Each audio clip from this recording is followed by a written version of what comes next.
दोस्तों नमस्कार, मैं आलोक कुमार। दोस्तों हम बात कर रहे थे भाग्य रेखा से रिलेटेड। और भाग्य रेखा दोस्तों हमारे जीवन को व्यवस्थित करना, उच्च करना, और ये सारा भाग्य रेखा डिपेंड करती है। भाग्य रेखा मोस्टली दोस्तों मणिबंध से यहाँ से चालू होकर शनि पर्वत पे जाती है।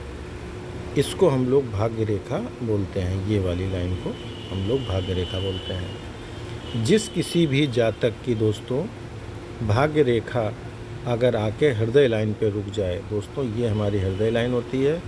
अगर आपकी यहाँ से कोई भाग्य रेखा निकल के आके हृदय लाइन पे ऐसे रुक जाती है, तो ऐसे लोग हमेशा प्रेम में लीन रहते हैं, हमेशा प्रेम में लीन रहेंगे। उसको शत्रु का कोई भी लेना देना नहीं होता है। कोई शत्रु कैसा क्या कर रहा है, इनको कोई लेना देना नहीं। ये हमेशा प्रेम में लीन रहते हैं और प्रेम के ही कारण सफलता से दूर भी हो जाते हैं। प्रेम में इस कदर लीन होते हैं कि इनको अपने कार्यधार्य में सब में दूरियां नज़र आती हैं और ये अपने लक्ष्य से दूर हो जाते हैं। जो इनका उद्देश्य होता है उससे दूर हो जाते हैं। ये दोस्तों किसी की भी भाग्य रेखा अगर गुरु पर्वत पर चली जाए, ऐसे जाते हुए ऐसे अगर चली जाती है, यानी कि ये हमारा गुरु का क्षेत्र होता है। अगर गुरु के क्षेत्र पर किसी भी जातक की भाग्य रेखा चली जाती है दोस्तों, तो ये सफलता का निशान होता है। यानी कि प्रेम के कारण ही ये लोग सक्सेस होंगे। ये जिस किसी से भी प्रेम करेंगे उसी के कहने के हिसाब से ये लोग सक्सेस हो जाते हैं दोस्तों। अगर बृहस्पति पे आपकी भाग्य रेखा ऐसे निकल के इस पे चली जाए, ठीक है। जब भाग्य रेखा मस्तिष्क रेखा, यानी कि हमारी जीवन रेखा, ये मस्तिष्क रेखा और ये हृदय रेखा, ठीक है। अगर हमारी कोई भाग्य रेखा आके मस्तिष्क लाइन पर अगर रुक जाती है, तो ऐसे लोग बहुत ही मेहनती होते हैं, यानी बहुत ही मेहनत करने पर भरोसा करते हैं।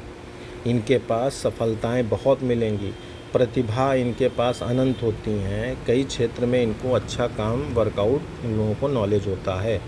दोस्तों अगर किसी की भी भाग्य रेखा आके मस्तिष्क लाइन पर रुक जाती है, उस केस में अगर दोस्तों किसी की भाग्य लाइन इस टाइप से टूटी अगर आपको नज़र आती है, तो दोस्तों ये थोड़ा सा असफलता का सूचक होता है। और जीवन इसमें जो है आपका उतार चढ़ाव में रहता है, कभी प्लस कभी माइनस, कभी प्लस कभी माइनस। इस टाइप से ये जीवन का उतार चढ़ाव भाग्य रेखा जब किसी की टूटी होती है या इस टाइप से होती है तब। अगर दोस्तों किसी की भी भाग्य लाइन जाकर दो जगह से डिवाइड हो जाती है, तो ये इंडिकेट करती है कि ये बंदा व्यवसाय, यानी कि कोई बिजनेस करेगा, जो भी दो बिजनेस, यानी कि दो बिजनेस में इनकी एंट्री होगी, दो बिजनेस में सफल और सक्सेस होंगे। यदि किसी के भाग्य लाइन पर एक चौकोर सा साइन अगर आपको यहाँ कहीं दिख जाता है, तो यह यात्रा को दर्शाता है कि ऐसा बंदा यात्रा जीवन में बहुत करेगा, अत्यधिक यात्राएं करेंगे। तो दोस्तों ये आपको जानकारी दी। अब दोस्तों हम उपाय पर आपको बताते हैं। आप लोगों को उपाय क्या करना है दोस्तों। यदि किसी का विवाह नहीं हो पा रहा है किसी वजह से, तो दोस्तों कुछ नहीं करना है। अपने नहाने के पानी, यानी स्नान करने के पानी में सिर्फ हल्दी, एक चुटकी भर हल्दी मिला दें। उस चुटकी भर हल्दी से मिलाने से आपका विवाह का योग अतिशीघ्र बन जाएगा, ठीक है दोस्तों। मैं फिर से बता रहा हूँ, नहाने के पानी में आपको एक चुटकी हल्दी पिसी मिलानी है, उससे आपका विवाह का योग अतिशीघ्र बन जाएगा। आप दोस्तों इसको ज़रूर करें उपाय को। यदि दोस्तों किसी को मान सम्मान, यश, कीर्ति, सम्मान नहीं मिल पा रहा है, तो वो अपने नहाने के पानी में गुलाब जल को मिलाकर भी नहा सकते हैं। इससे आपको बहुत फ़ायदा मिलेगा। अगर किसी को बहुत ज़्यादा चिंता या नींद ना आना, चिंतित रहना, चिंता सता रही हो किसी बात की लेके, तो दोस्तों ये लोग नहाने के पानी में दूध मिला लें। नहाने के पानी में आप दूध मिला के नहाएं। दूध का मतलब हो गया दोस्तों, मात्र आपको आधा गिलास या एक कटोरी या एक चम्मच जो अवेलेबल हो दोस्तों, बस आपको मिलाना है। अगर किसी बच्चे को बार बार बुरी नज़र लग जा रही है दोस्तों, अगर किसी को भी बुरी नज़र लगती है, तो आप पानी यानी नहाने के पानी में कॉफ़ी मिला दीजिए, तो उससे भी आपका बुरी नज़र से आपको दूरी हो जाएगी। अगर आपके घर में नकारात्मक चीज़ें यानी नेगेटिवपन बहुत ज़्यादा भरा हुआ है दोस्तों, तो स्नान के पानी में यानी नहाने वाले पानी में सेंधा नमक अगर आप डाल लेते हैं तो उससे भी आपकी नकारात्मक चीज़ें दूर हो जाएंगी दोस्तों। यदि आपने कोई गलत काम किया है और उसका प्रायश्चित आप करना चाहते हैं तो दोस्तों नहाने के पानी में आप गंगा जल की कुछ बूंदें मिलाकर नहा लें, उससे आपका प्रायश्चित हो जाएगा दोस्तों।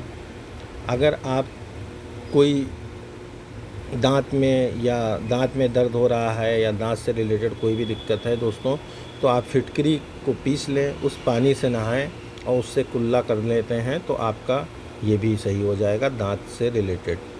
अगर आप दोस्तों अपनी त्वचा को साफ़ एकदम कोमल और स्वच्छ रखना चाहते हैं तो दोस्तों नहाने के पानी में आप चंदन मिला सकते हैं, ठीक है।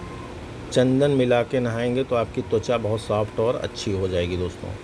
अगर आप दोस्तों रोग या कोई नकारात्मक चीज़ें अगर आपको है, रोग आपको बार बार घेर रहे हों, बार बार आप बीमार पड़ रहे हो दोस्तों, तो नहाने के पानी में दोस्तों आपको 1 चम्मच घी, देसी घी दोस्तों मिला के नहाएं, इससे आपको रोग से मुक्ति मिल जाएगी दोस्तों। अगर किसी को धन या प्रेम से रिलेटेड कोई प्रॉब्लम आ रही, धन या प्रेम से, ठीक है दोस्तों, तो आप लोग गुलाब की पंखुड़ी यानी गुलाब के फूल की पंखुड़ियों को आप तोड़ के पानी में डालिए, उससे आप नहाएंगे तो आपका धन और प्रेम दोनों चीज़ आपको प्राप्त हो जाएगा दोस्तों। ये हमने आपको जानकारी दी, आप सभी को अच्छी लगी हो यही एक विश्वास करता हूँ और आप सभी को कुछ ना कुछ बताता रहता हूँ।